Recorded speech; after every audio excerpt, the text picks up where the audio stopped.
Good morning, everyone. Good morning. Good morning. So happy to see everybody here on this beautiful Easter morning. It's fabulous. It's so wonderful. We welcome everybody today, and especially also those people who are online watching. And we have Doug Watts and Dr. Maurita will be speaking this morning. And the Wiggins family will be doing our music. So excited to hear that. And we also thank Rick for his music. If you could please turn off your phones during the service, that would be great. That's just a reminder. Thank you.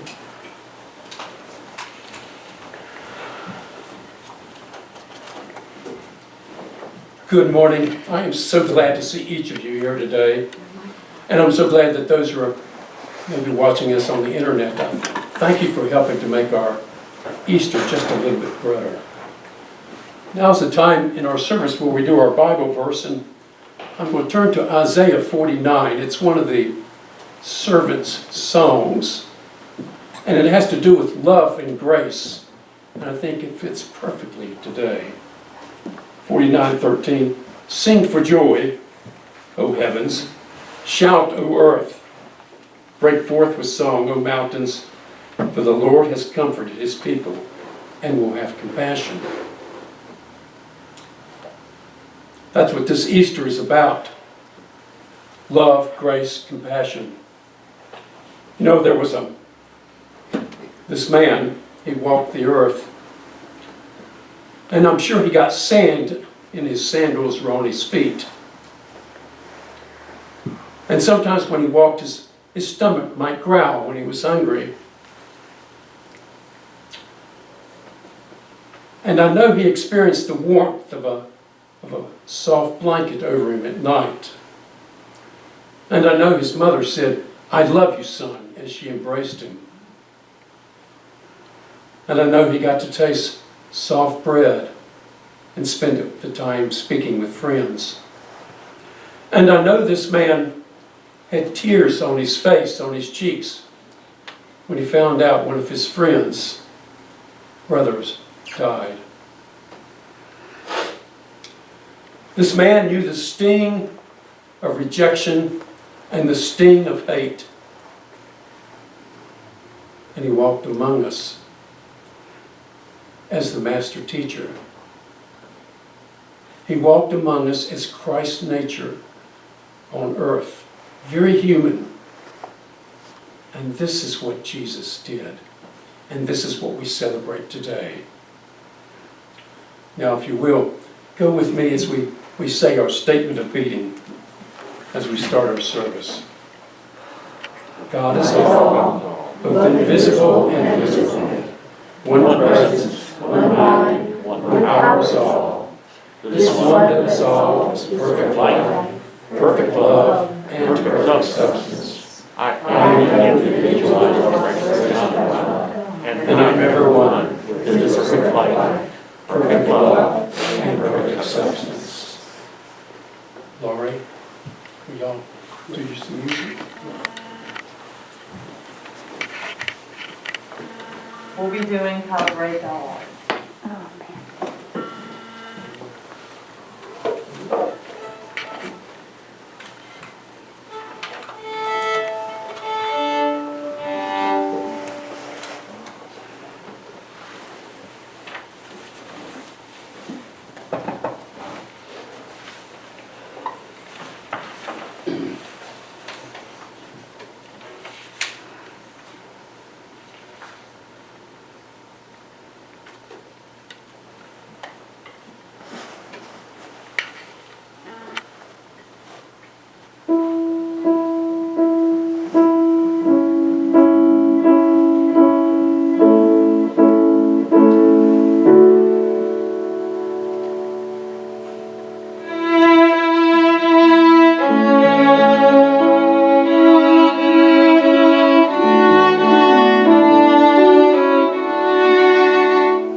Now is the time in our service where we do our healing meditation. I invite each of you to settle in your seat, to breathe deeply, to take that breath of air. And for those of you on the internet or on Facebook, if they're not familiar with this, this is our time where we go within. Prayer. You know, they came and they saw that rock moved from the tomb. And there was no one in there save the angel of the Lord. He is risen. You'll find him in Galilee. Beloved, our fears, our anxieties, our worries do not belong in that tomb.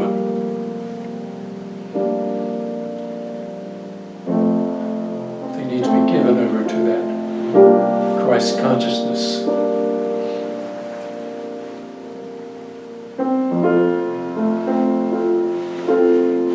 That's where we are, Father. That's our truth.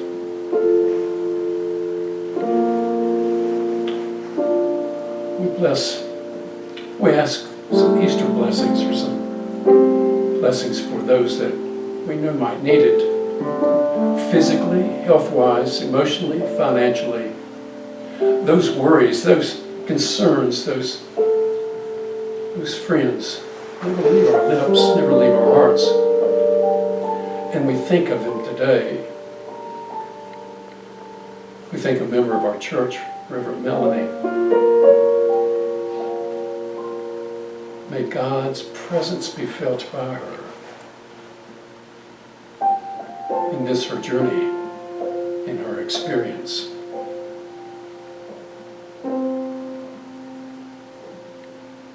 In the next 90 seconds, I invite you in your own voice, in your own way, to go within deeper, to make sure nothing is left in the tomb, beginning now.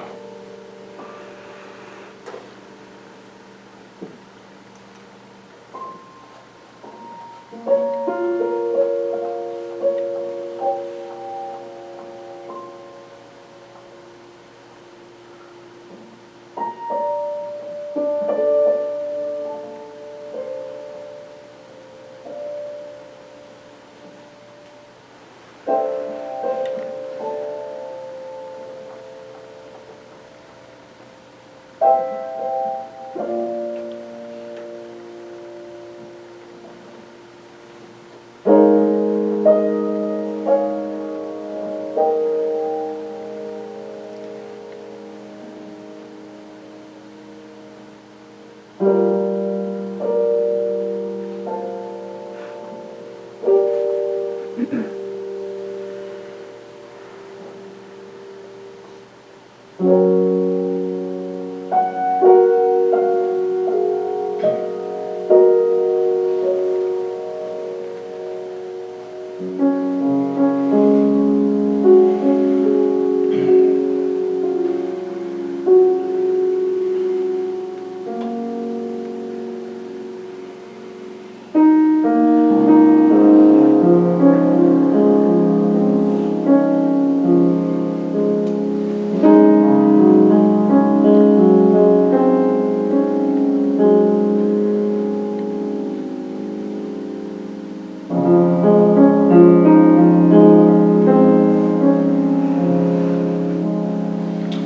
give you peace, peace which surpasses all understanding.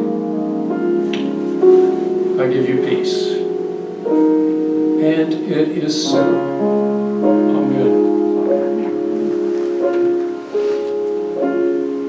If you will prayerfully recite with us our Nora, Lord's blessing that we use. You can find it on the screen here. Our Father who is everywhere, your name is sacred, your kingdom is come, your will is throughout the earth, even as it is throughout the universe. You give us our needful bread from day to day, and you forgive us our offenses, even as we forgive our offenders. And let us not into temptation, but you separate us from error, because yours are the kingdom, the power, the song, and praise, for all ages, throughout all ages, sealed in faith, trust, and truth. Amen.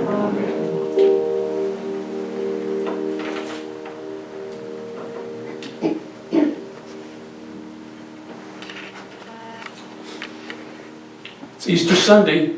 I know we all know the Easter story, don't we? I'm going to take us on a little journey. I want to look at it with just a little different message that we might not have thought before. I discovered this little gem in my readings this week, and I think I'd like to share it with you if you allow me to share it with you. It happens in Luke 24. It's Sunday. They're leaving Jerusalem. It's Cleopas and a friend. They're on their way to Emmaus. That's where they live. Now, if you went to Jerusalem today, it's about 7 miles outside of Jerusalem. If you went to Jerusalem today and said, "Show me Emmaus, I want to see Emmaus," they might just look at you. It's not there. It was an old, small little hamlet, just a few houses. It wasn't on a trade route or anything of that nature. It has no claim to fame.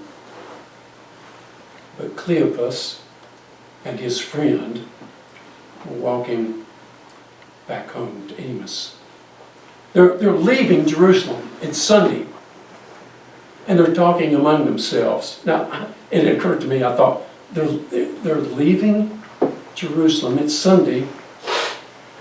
And that reminds me a lot of sometimes with us, when people say, "Well, I went to church Christmas and I came to church Easter. How much church do I need?" And that also reminds me of people during the week, will come to church Sunday and, well, by Monday we've forgotten it when the fellow pulls in front of us. Cuts us off. We might have forgotten all that churching, haven't we? Well, Cleopas is leaving Jerusalem and he's walking and they're talking about all the events that happened, and all of a sudden a stranger walks up beside him. And the stranger says, "What are y'all talking about?" And they said, "Well, we're talking about the events that happened in Jerusalem the last 3 days. You don't know about it?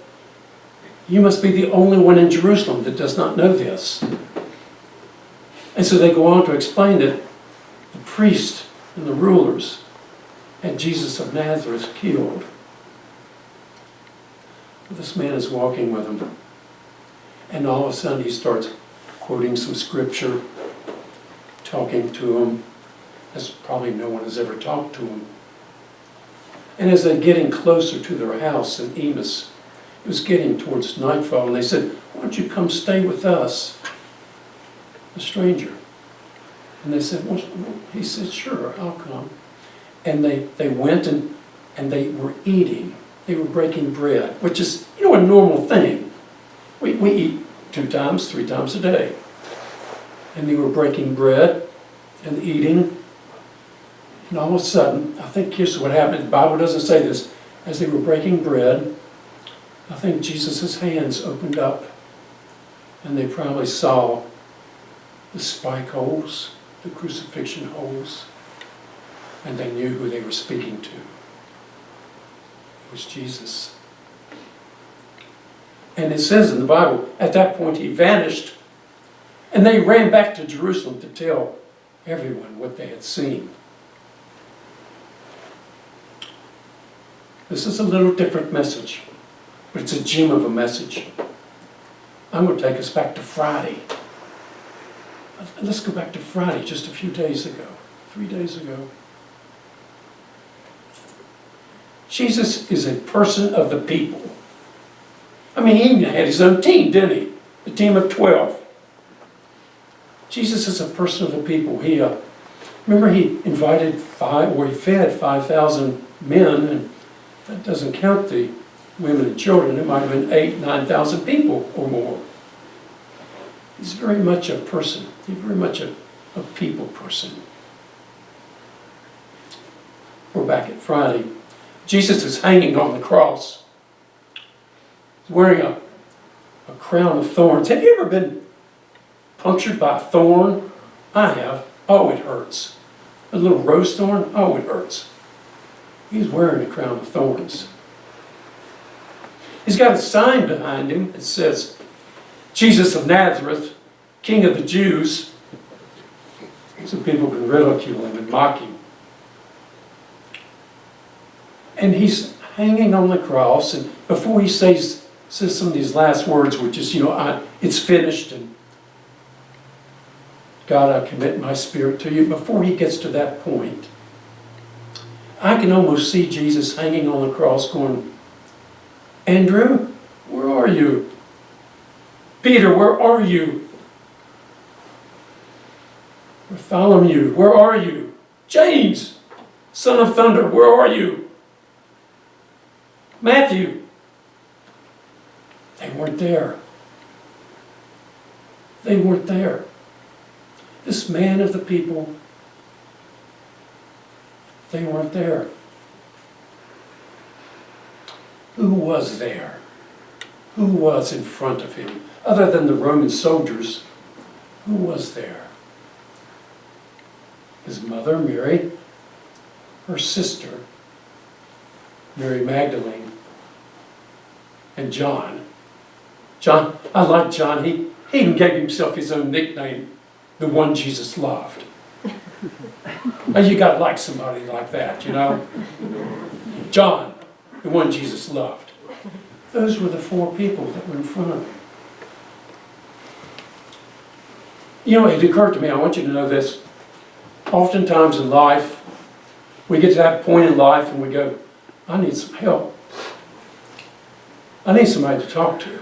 It's not always the noisy ones, the Peters, that are going to be there when we need them at our deepest point.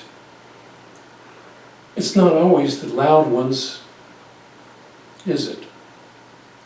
It's sometimes the quiet, the unassuming ones that will be there when you need them.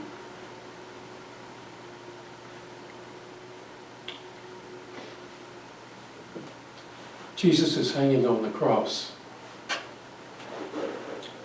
Here's the point that I'm taking. I think we've got this part of the cross. We've got this part, don't we? We know that part. We understand God omnipresent. God is around us. God is in us. God is through us. We've got this. We come to this church. We learn this. But here's my point. Sometimes we don't see this part of the cross.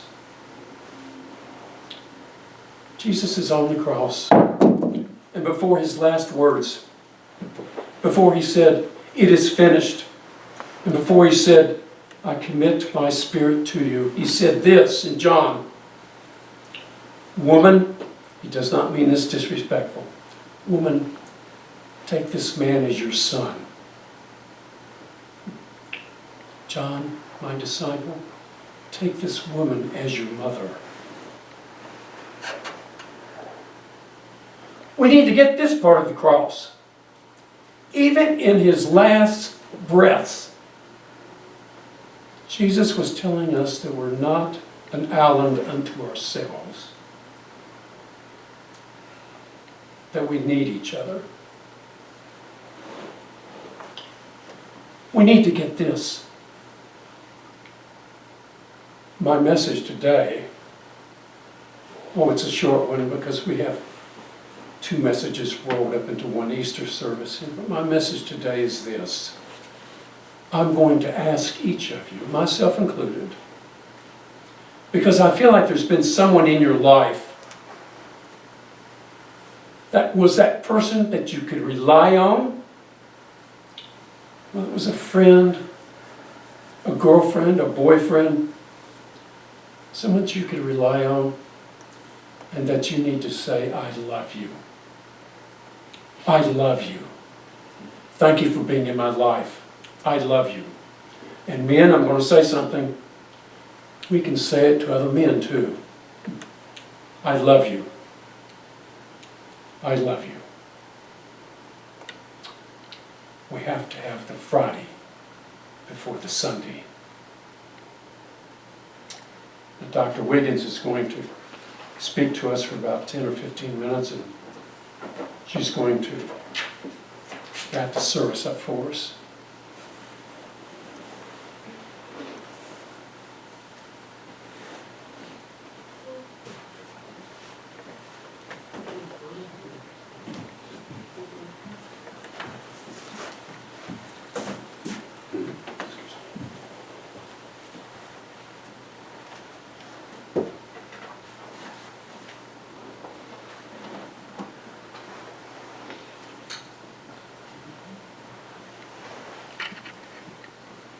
I'm so glad to be here with you and to celebrate this wonderful holiday, this special, special day in the church calendar. And it's so interesting how differently Doug and I will approach different aspects of this. Fascinating. I wanted to read from John, 19th chapter, and also the 20th chapter.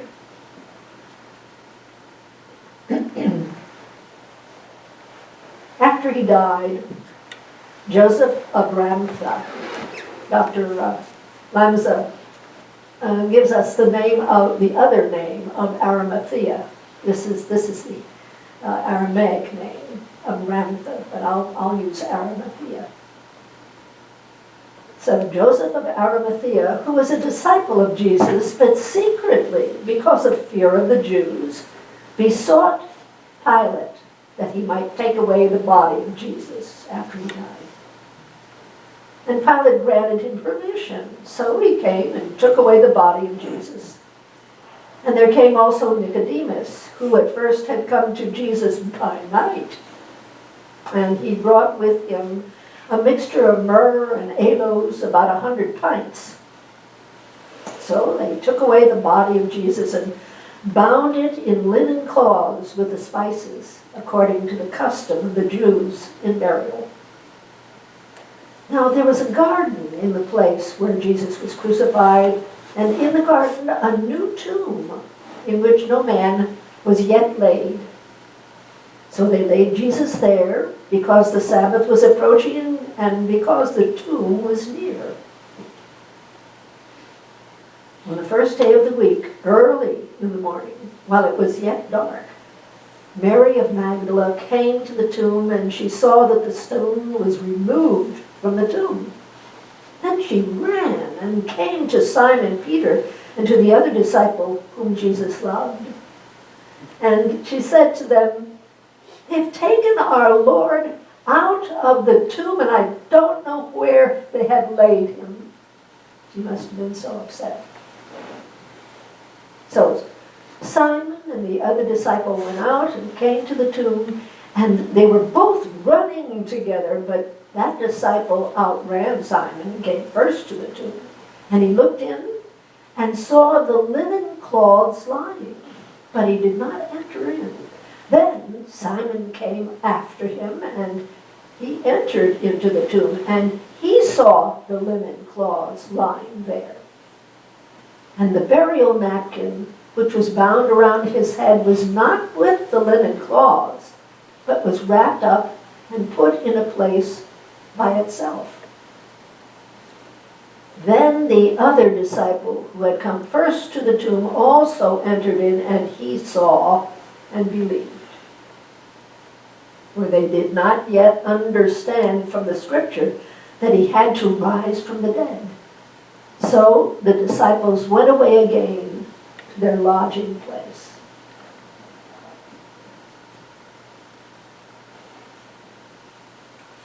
That reading touches on some of the things I wanted to talk about. It's interesting that while the four Gospels agree on a number of important things, they each report very different events after Jesus' crucifixion. Two of them don't mention even the ascension. Two do, but two don't. You know, it can cause some people to wonder about the accuracy of what really did happen after the crucifixion. And understandably, because there's such different accounts. But for myself, there's something I have found in the Gospel of John that touches me, convinces me of that awesome power and mystery of Jesus' resurrection. Certainly it's beyond my willingness to accept the word of the writers of the Gospels, because I completely believe that they conveyed to the very best that they knew, to the best that they remembered about the awesome, breathtaking life and teachings, the death and the resurrection of Jesus of Nazareth. Now, what I'm talking about is something that we read in John's Gospel.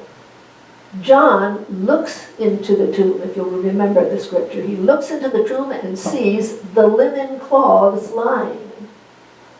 And in the next sentence, Peter also sees the linen cloths lying.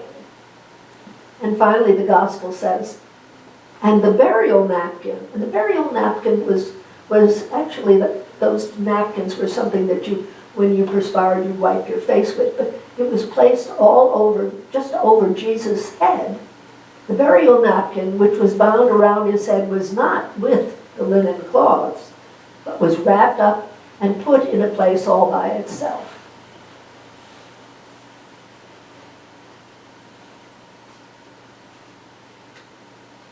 Well, what I'm talking about, those linen cloths, is today known as, at least many people believe, it's known as the Shroud of Turin. It's a piece of linen that's 14 feet long, 3 inches, and it's 3 feet 7 inches wide. It has this faint brownish image of the front and the back view of a naked man who has his hands crossed over his groin. The history of the shroud is a very interesting one, and it's really in two parts, two separate parts. Before the 1300s and after the 1300s to the present day. Now the easier, by far, the easier part is the part of its history from 1300 up to the present day, because it's very much associated with the Catholic Church and has been very carefully documented. You can read chapter and verse about it. The shroud actually, though, first surfaced not in the Middle East, but in France. in the 1350s, when a French knight by the name of Geoffroy de Charnay presented it to the dean of the church in Liry in France. It's a small town. He told the dean of the church that this was the authentic burial shroud of Jesus. And the church was delighted to get it. And they put it on display, and of course, many visitors began coming to the church and leaving plenty of money there. This was a precious item, and they were thrilled to be able to see it. Well, the bishop of a nearby town sent a report to the Pope telling him that that was a fake. It was a man-made religious icon. Well, the Pope believed him and called it a fake. And there have been questions about its authenticity ever since, believe me. Actually, that bishop was really jealous of all the money and all the attention that that other church was getting. That was perhaps more than he could take. After that, the shroud was moved to many different churches, many different areas in France, of course. It was exhibited to the faithful, and it was much prized and enjoyed by them. Now, in 1419, a war broke out in the region, and de Charnay's granddaughter offered to store the shroud in her castle for safety. And now she was going to give it back whenever it was safe. But the war was over, and she refused to return the shroud. And instead, she sold it. She sold it to the House of Savoy, which was a very powerful family that later became the ruler in France. In 1502, about 70 years later, the shroud was placed in the Sainte Chapel of Chambray. This chapel actually was specially built just for the shroud. 30 years later, a fire broke out in the chapel, and the shroud was burned in several places.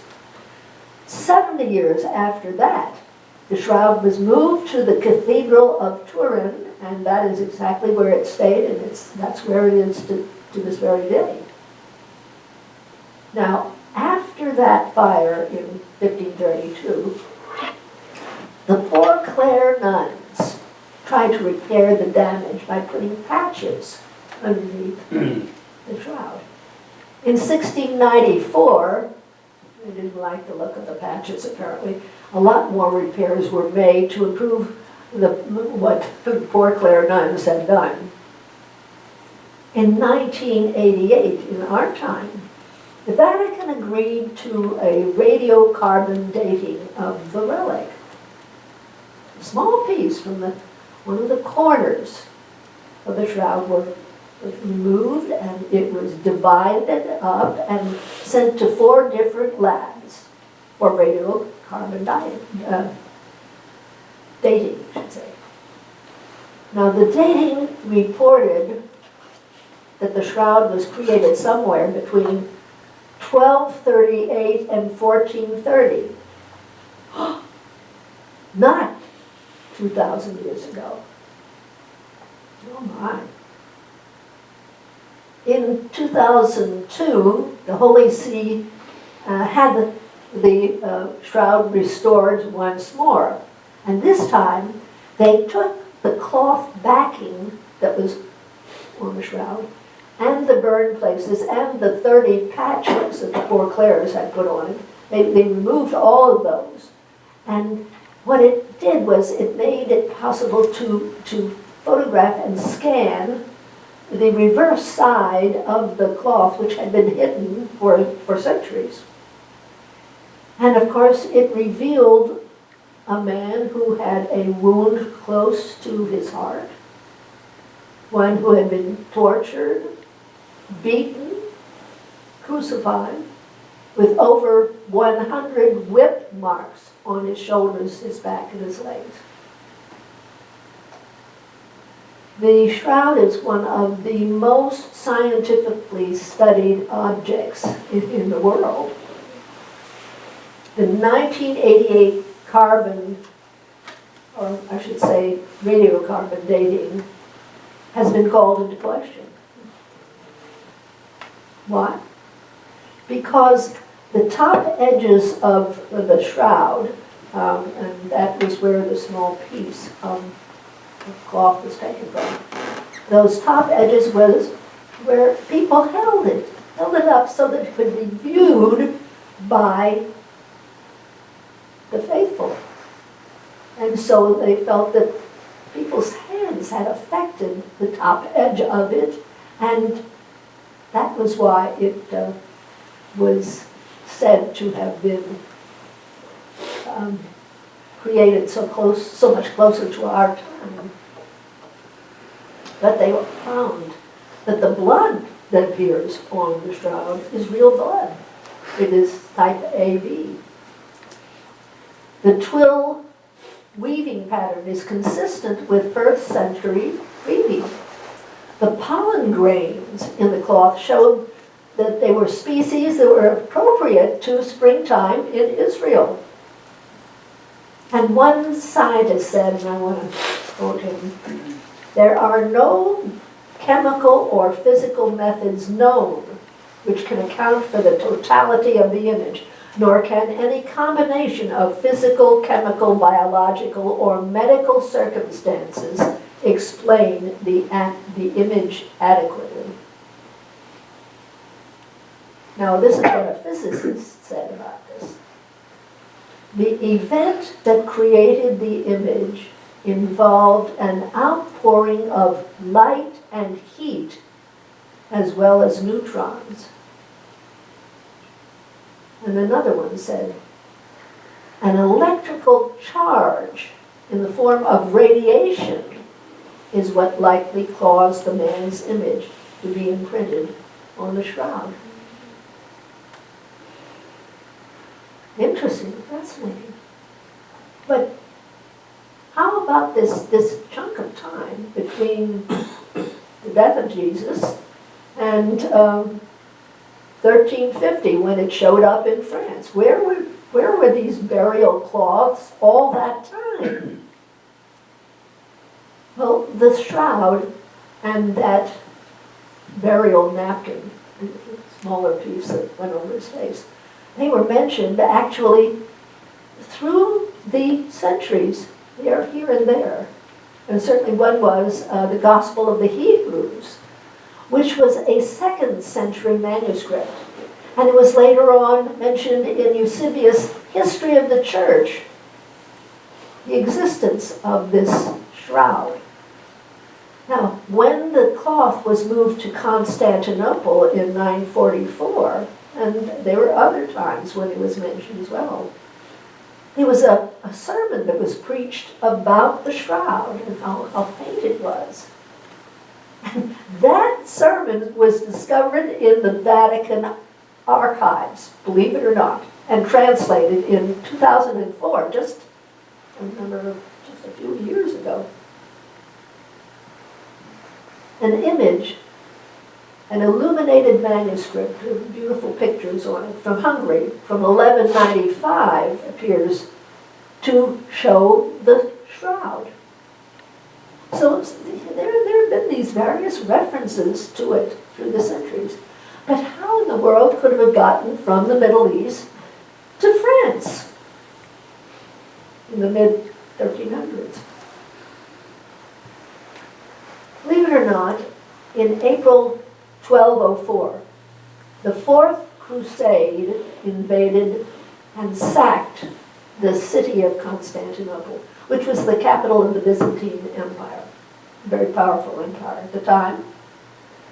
The Crusaders were led by the Knights Templar. You've heard of them, perhaps. And what they did was appalling.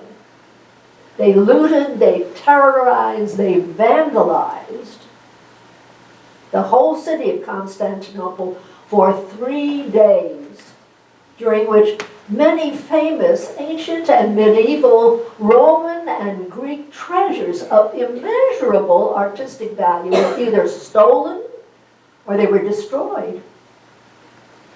Thousands of people were killed in cold blood. Women, including nuns, were raped. The Crusaders sacked churches, monasteries, any place that had anything of any value. Altars were smashed and torn to pieces for the gold that might be inlaid in them, or the marble, which apparently was precious. Religious relics and works of art were taken. Everything they could possibly move was stolen. It was said that Jesus' burial cloths were among the Byzantine emperor's religious treasures, and that the burial napkin that was found in a place by itself in Jesus' tomb, that one that had the image of Jesus' face on it, it disappeared during that terrible time, never to be found again. But how did the shroud get all the way back to France, for heaven's sakes? Geoffroy de Charnay, the man who first presented the shroud to the church in Liry, was a Knights Templar who took part in the Fourth Crusade. This is a complicated story. It is. But it's a true story. And it's, I think, a fascinating story as well. And as I say, it touches me.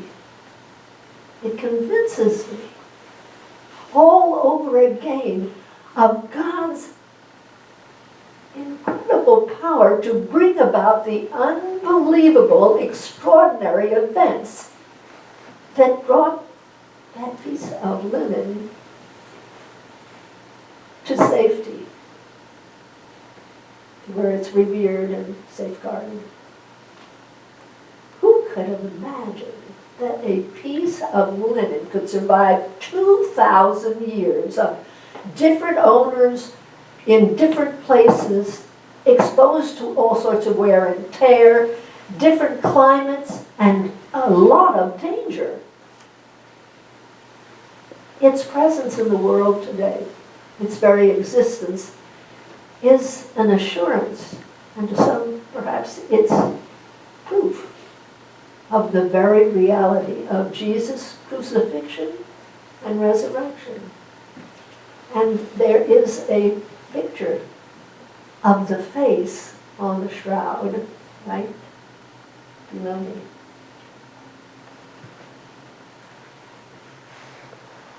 Today, 2,000 years after the event, what rings in my ears is what some of the scientists have said. An outpouring of light and heat created the image on the shroud, said one. And another one said, an electrical charge in the form of radiation made the image. Something extraordinary happened. And the proof of it is here in our own world today. That moves me. That touches me. It underscores the faith I've had always about it. With God, all things are possible. Thank you, beloved Father, Mother God, for Jesus' crucifixion and most especially his resurrection. Shall we go in there for a moment? And let it allow the idea to fully fill us of the reality of that extraordinary moment. Jesus' resurrection. And a proof, if one wishes to accept it, that it truly happened. And that proof existed today.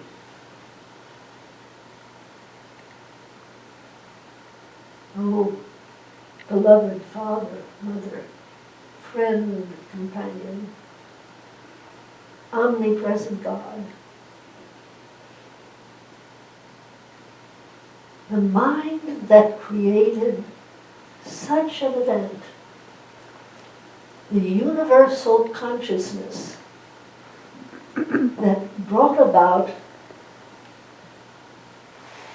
the existence of Jesus of Nazareth and his teaching and his life, his death and resurrection.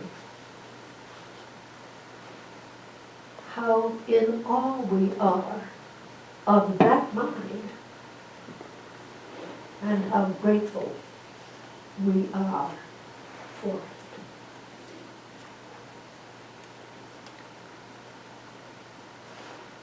Amen.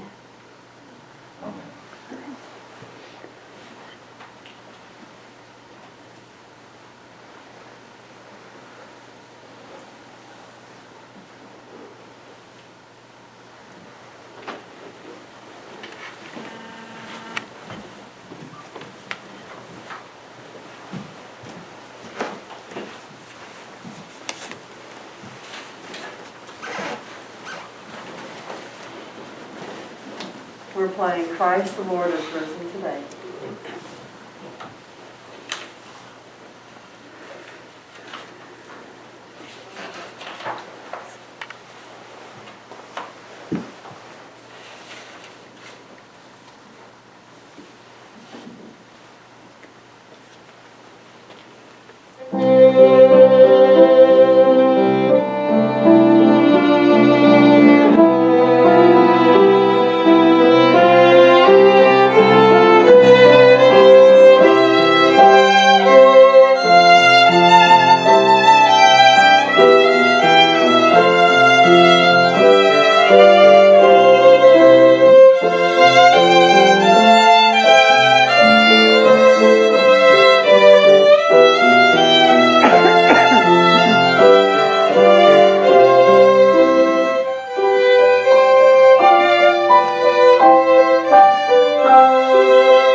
I want to thank you too.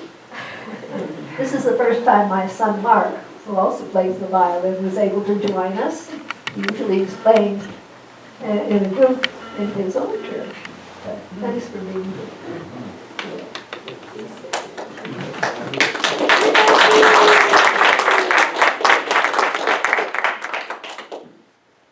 Now is our time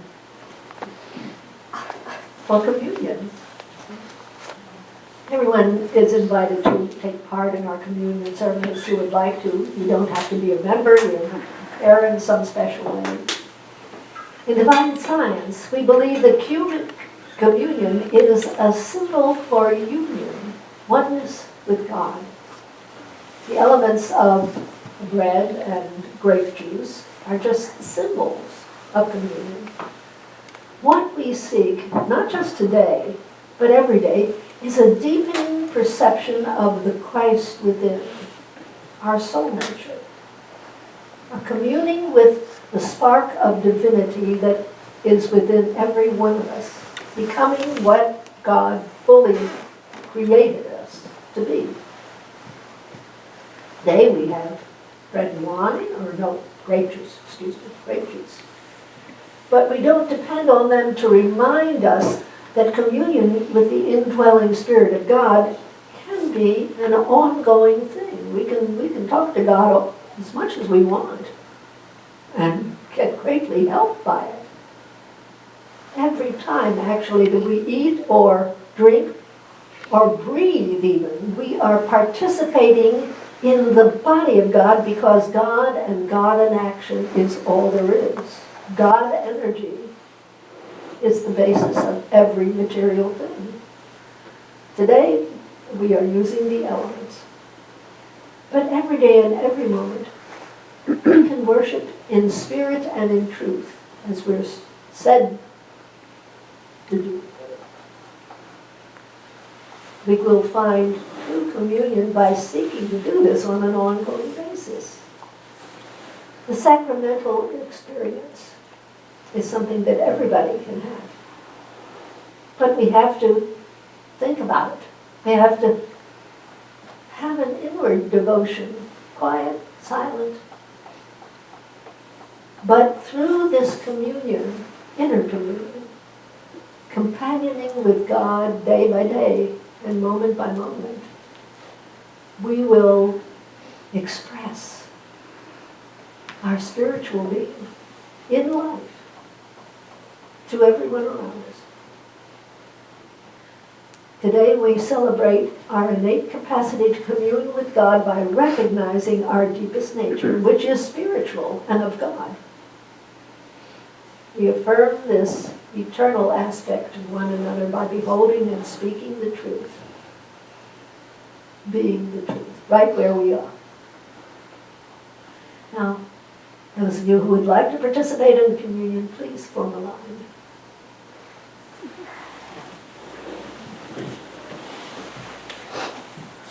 Maurita, if we could we just start on one side of the room and go up one at a time instead of gathering all together? Well, Yeah. Would that be might a better with more everyone? sensible. This side go first. And this Let's let Pam lead off, and then we'll just go like that, one at a time. Please. I behold the risen Christ in you. That's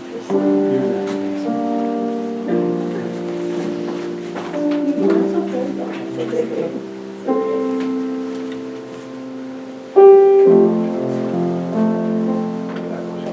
I behold the risen Christ. I behold the risen Christ.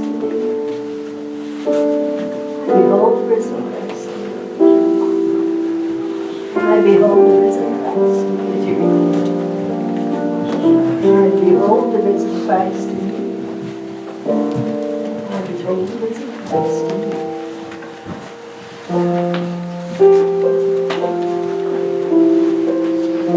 I behold the risen Christ in you. I behold the risen Christ in you. I behold the risen Christ in you.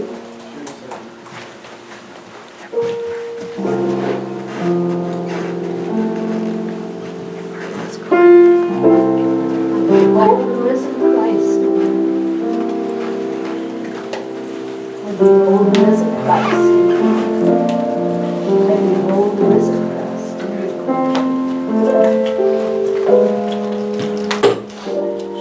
And behold the risen Christ.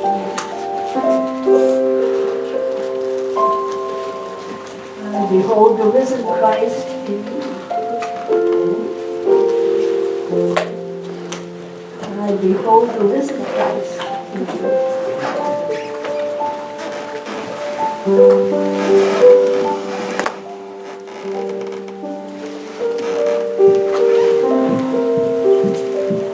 behold the risen Christ in you. Take that to Dell. And I behold the risen Christ in you, Dell. Likewise. And behold the risen Christ. And I behold the risen Christ in you as well. Thank you, thank you. And God bless you all.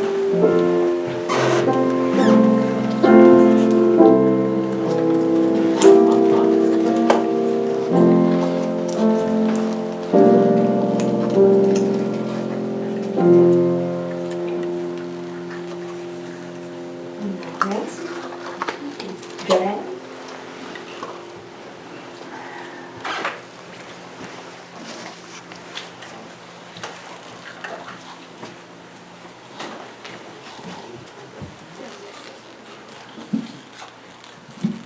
Good morning.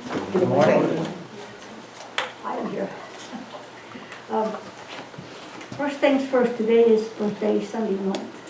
Sunday, so birthdays today. David, you must have a birthday in April? No. Because the flowers are sponsored for you for your birthday, maybe? Anyhow, if it's your birthday, you're going to get be sung to, so not sung to, played to.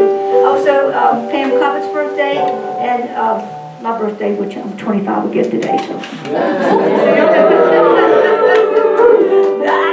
Same thing.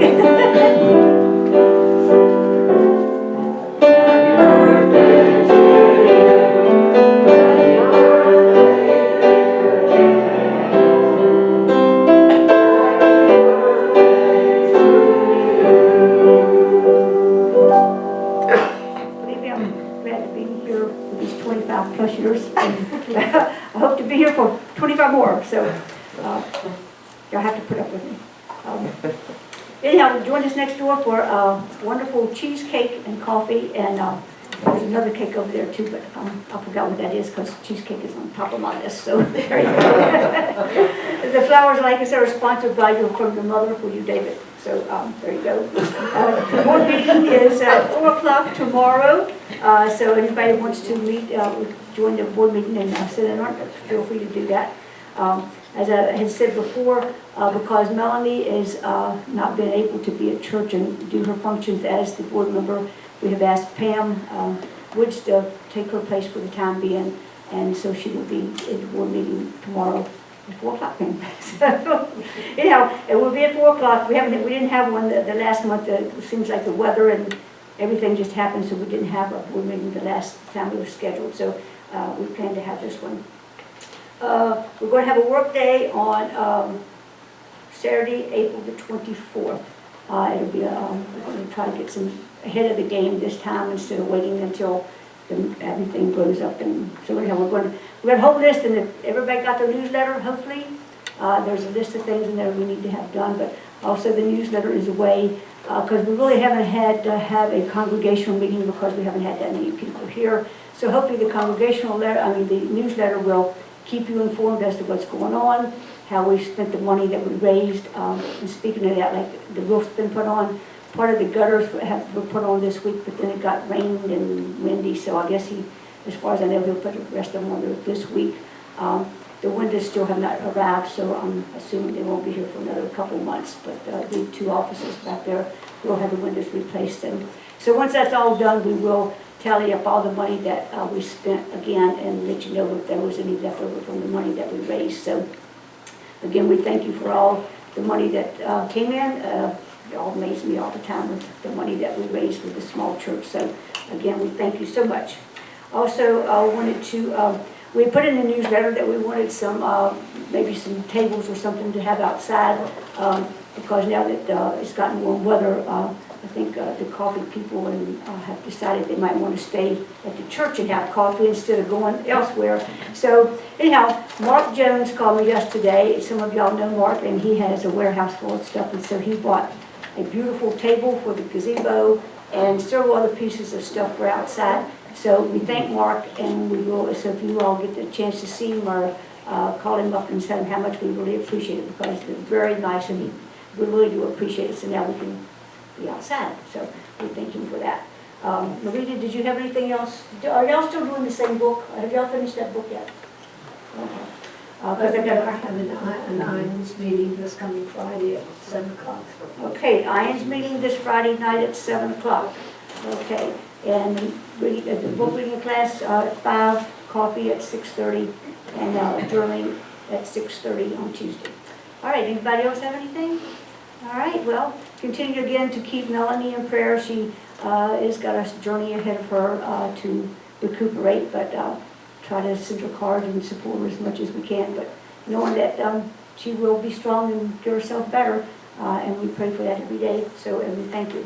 So everybody have a great Easter. I'm going to probably cut out early to go up the road. Everybody have a safe trip. Thank you all for the beautiful music. I mean, it's great. It was great, just beautiful, so thank you all for that.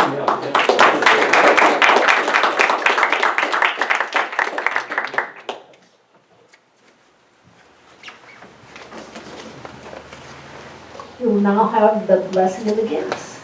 You can just read it from the screen. Today, I acknowledge God, omnipresent, as the source of all good, as the source of my good. With this acknowledgement, I accept His will, which is abundance in every aspect of my life. I release all thoughts of limitation, and I am open and receptive to the increased flow of abundance to me right now. I joyfully accept the gifts of life and give freely of the special gift that I am. Through me, God omnipresent blesses and multiplies this gift for all. Thank you, dear God. Now shall we take just 90 seconds, as we have for a number of months, and pray for our country. It has been so beleaguered with ill health and controversy of all sorts, difficulties, consciousness of prejudice. So let's go within for 90 seconds, and each in our own way, turn to God with confidence, knowing that He is omnipresent and bringing about the highest good for each and all for our country.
Amen and amen. Thank you. And happy